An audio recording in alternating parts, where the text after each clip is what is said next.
The struggle of a common man. Small salary, big expensive. Shahid worked in a factory from morning till night.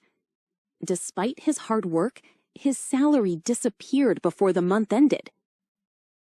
Fuel prices were rising, flour became expensive, and electricity bills kept increasing.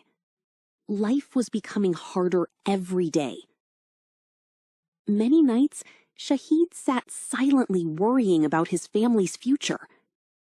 But his mother's prayers and his children's smiles gave him strength again.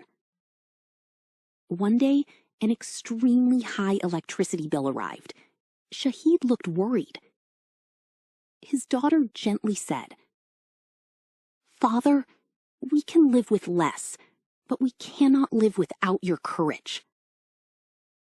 Those words touched his heart deeply. He decided that difficult times would never force him toward dishonesty. Moral: hard times test people, but patience and honesty keep the soul strong.